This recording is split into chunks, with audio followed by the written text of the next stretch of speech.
Good afternoon, ladies and gentlemen. Welcome to the Dave's Shed and the update on the Friday update on the Twin Pines Tramway. We have all the track for the new update now in place, glued down. I still have a few bits and pieces. This area here where I've got to cut back the cardboard that I used for my stabilisation, get everything. But we're running trains on the new section. Today we have Arthur, the express passenger loco on the Twin Pines Tramway. You can have a look at Arthur in a sec, pulling a train. I'll pan the camera out, show you the viaduct. This is all glued in. I've started laying down some plaster to fill in major gaps. I have to order some more ballast and static grass. I thought I had enough to start repairing the damage, but I don't. So that'll be the next thing, is I will have to order some ballast and static grass. So here we come. Here's Arthur. Here's Arthur 211, because the joke is he's half a 422. One of my most favourite New South Wales locos is the EMD 422. Come on, who doesn't like a 422? So this one's a scaled down version, 7mm scale, so he's a bit narrowed than the normal one because it's a narrow gauge, so he's actually the same width as an NJ, but he's half the length exactly of a full-size 422, so he's called a 211, and we call him Arthur, and he's our express passenger loco, and he's pulling the express passenger set. I've spent about 2 hours this week going through this set, adjusting all the couple of heights, adjusting all the bogies, getting it run, so hopefully it should run around there without derailing. Let's go for a bit of a wander around here, see what we're up to. So this all is down. There's still a screw here because I've got to finish packing this and gluing it, but we've glued all the bridge supports in, ready to the swampy area is all done, so that's all glued and levelled and run, as you can see by Arthur running around there. Oh, bounce, bounce, bounce. It's nice to be able to run a bigger set and run it properly and just let it run. Run it back. So that's where we're up to. Progress is good, quite happy. I was sick as a dog Wednesday, Thursday, so didn't get as much work as I wanted to, and the rain and other bits and pieces. Well, the rain was good, perfect time. I had to transplant a couple of roses, so I did those. Fantastic. We moist all the ground up the morning from all the rain, managed to move the rose, got them resettled, and down it came that night, so it settled the roses in nicely. Here's D34, which is a 3/3 scale of a D9 class loco. That's why it's called D34, because it's 3/4 scale. This is 7mm scale, O gauge, but running O narrow gauge, so things are a little bit compressed. So I like this set, it runs well. All the bogies on the first three cars, well, the first three cars are running on the Kato bogies, the last car is running on a Dave bogie, and then running Bachmann Fleximate Mark II couplers. One of my little Devonport locos has failed to proceed, so I did a repair, so I've sort of like built 1 out of 2 so far. So this one loco will be the sort of like the shunter for the Twin Pine Tramway Townies area. Of course, the Dock loco number 9. I swapped the sound cards between the two locos. This one didn't have a sound card in it. My black one did, so I pulled this out and put the sound card in this one. So if you've never heard that loco making sound before, that one now makes sound. What's this loco? So very happy with the results so far on the extension. Everything is going to plan. Everything's working quite well. The next stage is to start patching up the scenery, getting it all in place. It's nice to be able to have a loco that you can just run around that and you can video and chat and not have to worry about it coming to tears. Stand there. We'll have a look at what's on the workbench in a sec. Sorry, I'm a bit shaky. Still, I think I've got a bit of a fever, a bit of a little bug I can't shake, so I'm a little bit shaky, a little bit jerky. Also being one-handed doesn't help in some situations. Ooh.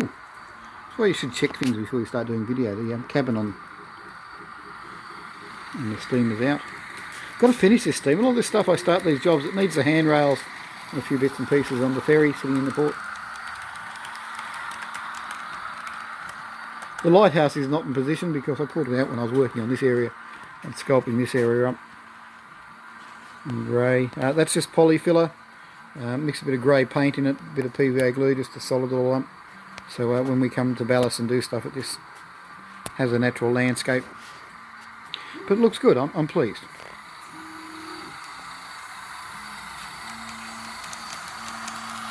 So you get an idea of what it will look like when it's finished. But like I said, I thought I had enough static grass and enough ballast left over from doing the top end, from doing up around where we're working on megates, but I don't. I must have done that well. So this week we'll order some materials to start work on the next stage, which is scenicking all this up and getting it all done. Okay, now I'm going to show you something on the workbench. I know I told everybody I wasn't going to work on any more new projects, but because on Wednesday I had a day where I really couldn't move and Thursday was a bit rough, yesterday I sat down at the computer and designed something, because when you get really bad cramps, you really got to sort of like limit your movement, and then I've got this medication I take which zonks me out, and yeah, anyway, so I spent yesterday on the CAD. It was just fitting I did that. It was also good because it was letting all the glue and that out here dry. So I'll show you what's on the workbench, and some of you may recognise this without me telling you what it is, but let's have a walk over the workbench. Years ago, up at the local museum, I climbed all over and measured the Planet Loco in Cowra, and they actually have the Planet out and running. So I sat down with Tinkercad, and here is the Planet Loco as used at Cowra. Now, these first two are at 7mm, because I actually designed in 7mm because it's easy to work in a 7mm scale of the plans I had, and then scale it down. So this is my first rapid print. It's not really good quality. It was just done as a test print to see if it was a viable product, and it was. So that's it. Yep, as you can see, the roughness of that is FDM printing. It was put through as the quickest, fastest print. Next version, I set the machine up to do a bit of a quality more print. Normally your first one fails and your second one's not too good, but this one failed. I didn't set it up properly, so it's although it's a pretty good print, it's twisted and warped. It's bent. I don't know if you can see that, but the chassis is bent because I didn't do the support properly. I know better than that now. So that's a bit of a chuck out print job. And over here, just for the thing, because somebody's going to ask, there is a that's roughly HO scale. Well, it is HO scale. Because I did my original print in 7mm, it's pretty easy to convert down to 3.5mm per foot. Hello, Jasper the cat, don't know if you can hear him saying that.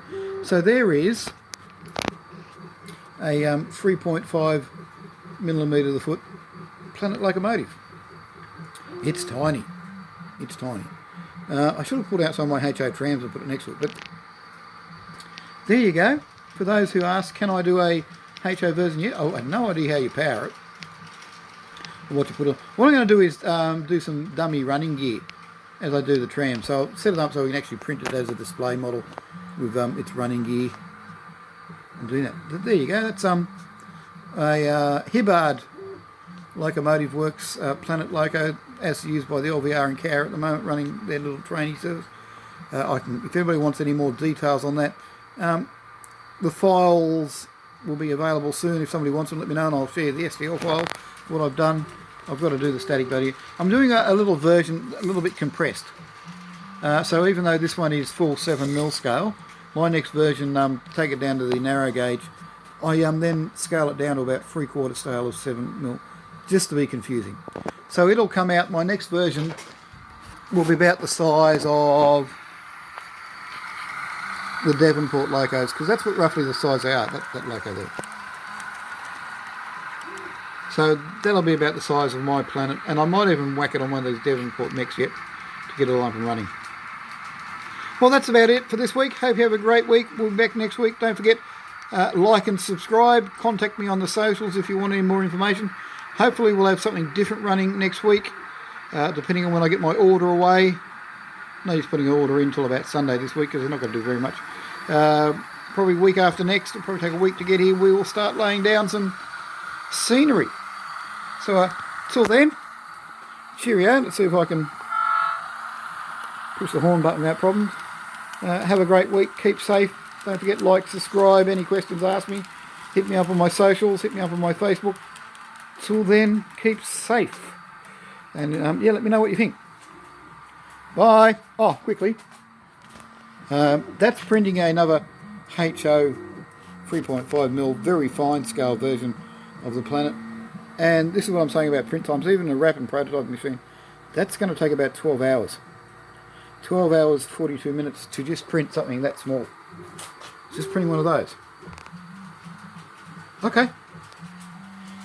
More Planet updates next week. Have a great week. Keep safe. Like, subscribe. Farewell from Dave in the shed. Catch you later.